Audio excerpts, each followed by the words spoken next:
Stream here. Okay.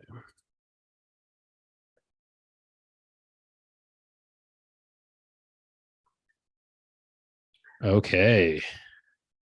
Great. So, welcome everybody to today's session of the Countdown to the Build a Better Business workshop. In this series, you will get a preview of what Debra Taylor, the leader of the workshop, will be teaching in the workshop itself and how it can help you better serve your clients and gain new ones by working smarter, not harder.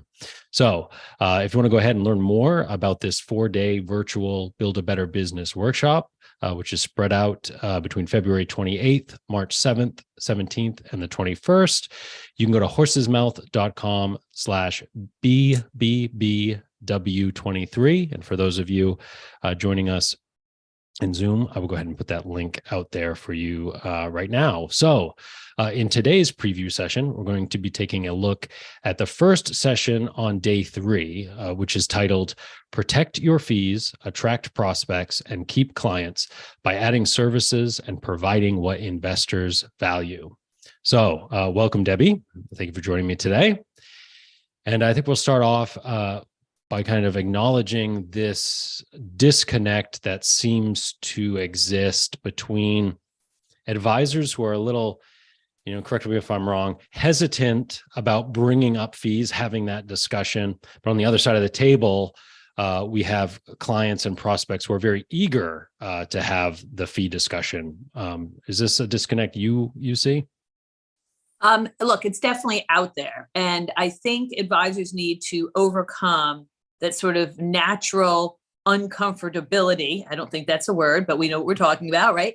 I think we need to overcome that because you know that your prospect wants to know what they're paying you, right? I mean, that's just an important part of this conversation.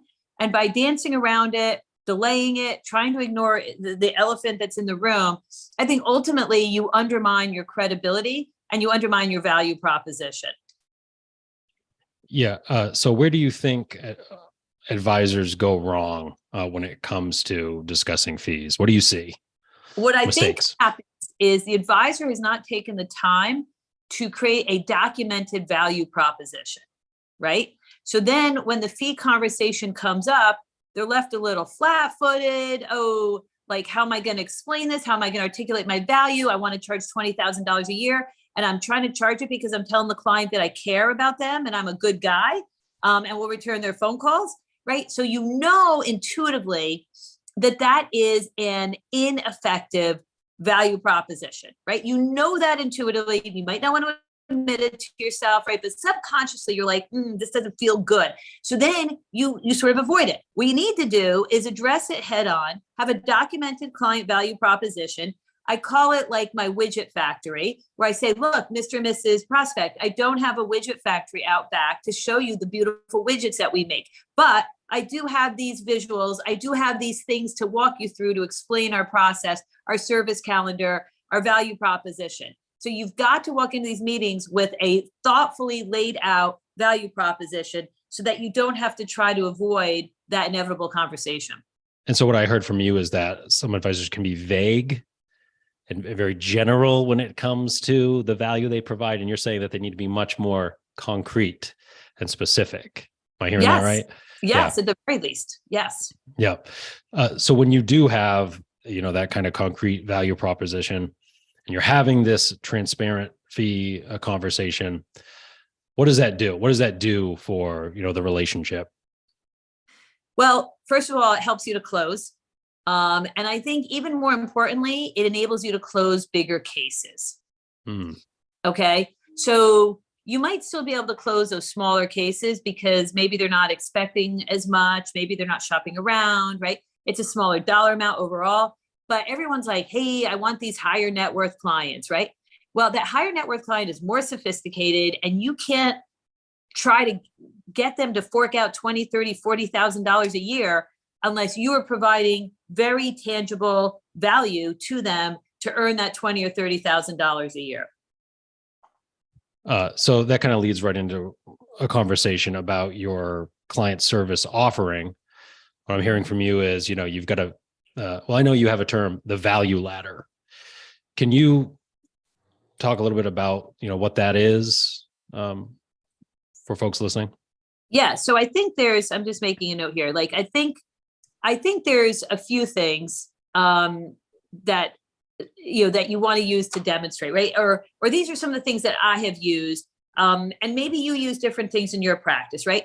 One of them is the value ladder that you mentioned. Fidelity put it out, and it's basically the financial advisor version of the Maslow hierarchy. Okay, so imagine most of you know the Maslow hierarchy, right? And at the top of that pyramid is, fulfillment, right? Transcendental, transcendental feelings, right? So that's at the very top, right? It's taking care of the next generation. It's peace of mind, although compliance won't let you put that in there. But those are the types of things at the top of the pyramid, right? Yeah. And so that is human needs, right? Like the hierarchy of human needs to be a fulfilled, happy person. Yeah. Right. And so the bottom is just basic human needs, right? But it's the financial advisor version of that. So the Maslow hierarchy, the bottom is probably like, drinking water, like food, shelter, right? I don't know. Shelter. I wasn't a psychology major, right? But, I've seen it, right? But our version then, the bottom of it is like placing trades, an asset allocation strategy, right? Like all that stuff that's getting botted out, that's commoditized, and everyone sort of rolls their eyes like, oh yeah, everyone can do that, right? But what you want to do is get to the top of that pyramid. So that is actually one of the last pieces I use in my discovery appointment as sort of my closing piece. Like all these things that I've put in front of you over the last hour, if I do my job, then you and I will be together at the top of this pyramid, feeling peace of mind, safety, and that we're taking care of our loved ones. So it's actually the last piece I use. So you say during the workshop, you're going to be kind of talking about how workshop participants can build their own, can move higher on their own hierarchy of financial services. Yes. Yeah. Yeah. Okay. So what do you think when it comes to a client service offering? What's kind of the hangups you see with advisors? What are some of the mistakes they're making when it comes to defining their own client service offering? They're not communicating the structure and the shadow work, behind the scenes work that goes on day in and day out, right? They're not communicating that well. They're like, hey, we'll service you. Hey, we'll care about you. Hey, we'll meet once or twice a year. And going through the client's mind is like, I'm paying you $20,000 to meet with you twice. Like that's like $10,000 a meeting. Okay. That's an expensive meeting. So what you need to do is shift the dialogue. And it's got to be more like, here is our service calendar. Here's what we do for you year round. Here's what we do outside of the meetings. In fact, you don't even need to be meeting with us because we're going to be working on these services, providing them, and then updating you and communicating with you. And interestingly enough, what it's done is like previous to this, some clients would have 4 meetings a year, like quarterly meetings. Okay. And that was like the way they got their value, right? Like they were like getting their pound of flesh essentially. Okay. What it's done by creating this service calendar, doing all this sort of ongoing behind the scenes work, and then reaching out to the client and having these sort of specific topic focused conversations like, oh, we're going to talk about your wealth conversion. Oh, we're going to talk about tax loss trading, right? Is it's taken the pressure off of those quarterly meetings. So we don't do quarterly meetings anymore because let's face it, the quarterly meetings are mostly a dog and pony show. Okay.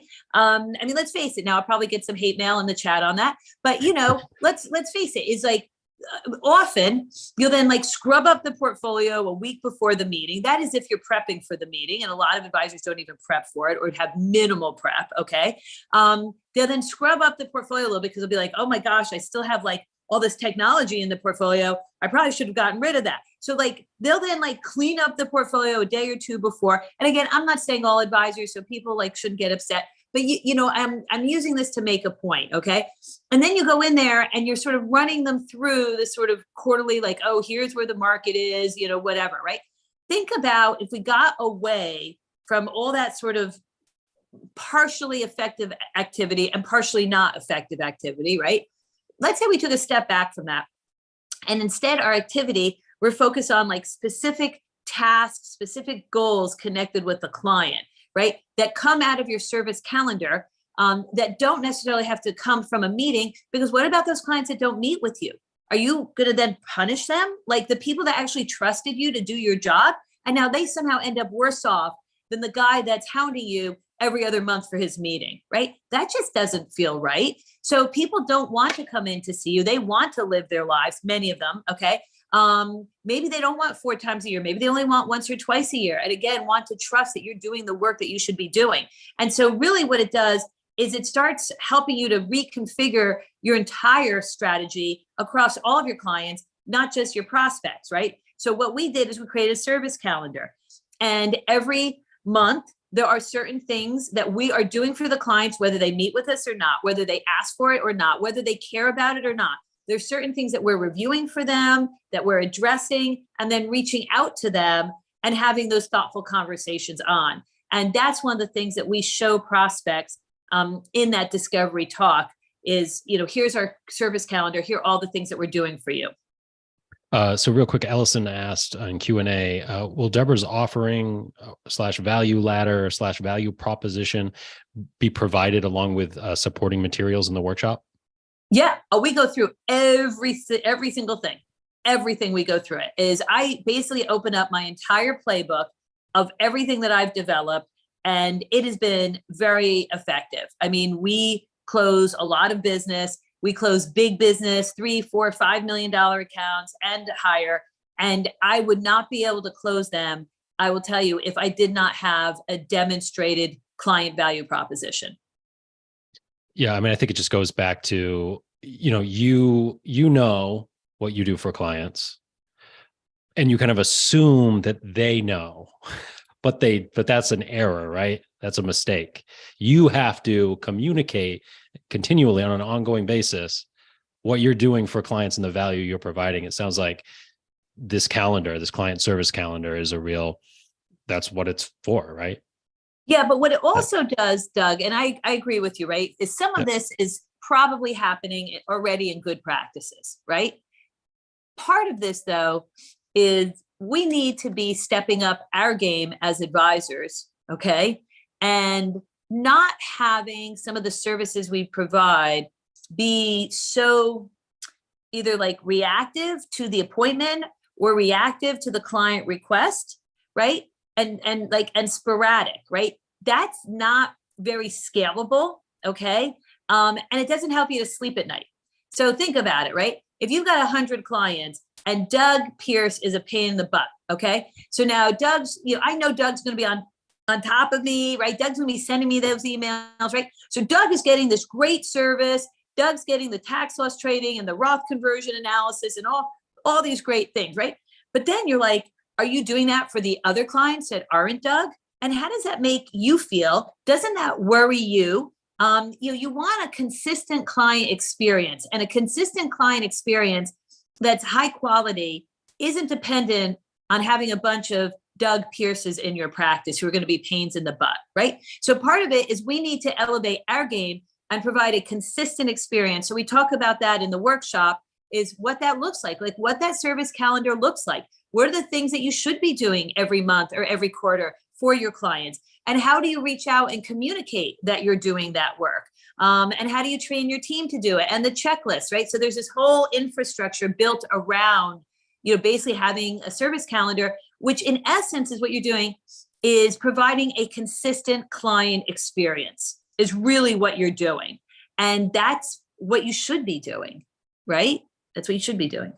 Yeah. And to kind of take it full circle to where we started, it sounds like when you do have your client service calendar crystallized, that helps you in that fee discussion, because now you are clear on what you're doing throughout the year. So you can talk to that when you're justifying your fees, right? Right. To bring it full circle then, right, is you need to walk into these meetings, these discovery meetings, with, again, a documented client value proposition, right? How you're going to earn your fees, right? Quantifying your value, right? However you want to say it. And so one of the things we've used is that service calendar, okay? We use that hierarchy, that value ladder that you just referred to. We also have 2 different pieces that show the breadth of our services. Okay. One of the pieces shows that we have 60 different services that we offer. Okay. And that's all on one page. And so showing the breadth of our services. And then we have another piece that shows our niche, our target market, which is the tax planning, and sort of builds that out, that 3-lane highway that you've probably seen, Doug, or heard me talk about. So those are probably some of the key pieces that we use to demonstrate our value to clients. And what it does also, or to prospects, what it does also is help you to protect your fees. So the data has shown that fees for the most part have not gone down, despite predictions several years ago that we'd have to lower our fees. But what the research shows is that instead of lowering our fees, we've expanded our scope of services. Okay. And so this is really part of that evolution, which is sort of new-ish, right? Is providing these different services and then again, demonstrating what those services are, and then maybe pick the services that you really excel at that are connected with your niche or target market, and really building that out for the prospect. Again, in 1 or 2 visuals. I'm a very visual person. So that's where I go to every meeting. I literally go to every prospect meeting with 2 red welds of information, two red welds. Okay. And there's a bunch of folders with all different sort of 1-pagers in those folders, depending on what comes up in the conversation, where I can literally pull it out and I can talk to that visual. And just to be clear, so going back to the calendar, is the calendar something that you put in front of the client, or is it like, or I guess for your team, or for both, I guess, is what it sounds like. That's a great question. So we have 2 versions of the calendar. One of them is internal, which has a lot more detail and the checklists connected with each service item. Okay. And then the service calendar for the prospect is a little bit high level, has like these cute little icons, a little more high level. And I can, of course, explain things or talk to it. But yes, internally, the calendar is much more detailed, and each service item has a checklist. Yeah, so it's very clear what's going to happen and the expectations. Yeah. I mean, it sounds like this is also a great way to differentiate yourself, from other advisors out there when you are, delivering this kind of nuanced service, and you're very clear about it. You're very good at communicating it. Seems like that's a key competitive edge. Yeah, well, I think there's a couple things, Doug. Is first of all, you have savvier clients out there, or prospects. Okay. I think with social media, you can Google anything. Everybody feels like they're an expert. I could Google how to build a nuclear bomb. I mean, that's literally out there, right? So I think you've got to, again, raise your game a little bit, because what worked 10 or 20 years ago is not going to work anymore, right? And so I do think it helps us to close these clients, and also to retain them, Okay, great. Is there anything you wanted to mention specifically about this session that you're looking forward to talking with attendees about? Yeah, this is my obsession now, is like 2023. This is like my thing, is advisor alpha is what I'm calling it, right? Is proving our value to these prospects in these conversations, so that we can close more prospects and close larger prospects. And so last month I did a keynote address on this, and I totally crushed it. I have all kinds of decks that I've built around this. I think this is very hot and sort of the next. And so in the workshop, I actually end up spending a fair amount of time on this, because what's the point if you've got a great client experience and a great team? It doesn't matter. If you can't get in front of prospects, if you can't close them, and if you can't keep them because you're not providing a consistently high quality client service experience, then it doesn't matter, right? It doesn't matter if you're this great advisor. And so to me, this is huge. And I'm really passionate about it. And so really excited to share that in the workshop, some of my most recent findings and work around this. Yeah. So again, if you do want to find out more about the Build a Better Business workshop and to sign up, you can go to horsesmouth.com/BBBW23. That is in the chat for those of you in Zoom. And I did also want to mention that we do have a couple more of these workshop preview sessions coming up. I'll put a link in chat as well where you can find out more information about them. But on February 22nd, Debbie's going to be talking about the second session of day 3, Build a Better Digital DNA. And then on March 2nd, she'll be talking about day 4, make financial planning the cornerstone of your practice and how to do it. We have a question. Do you have a sample value proposition document to share with us? Do you share that value prop? You already mentioned that. You do, yeah. I have it, but not to share with you. Like, I don't have a visual of that, if that's what you mean. Yeah, but okay. I think that's going to do it for today. Looking forward to seeing you guys either in the workshop or for our next preview session on February 22nd, or both. So thanks for taking the time to join us today, and everybody have a great rest of your day. And thank you, Debbie. You're welcome. Thanks, folks. Bye, everybody.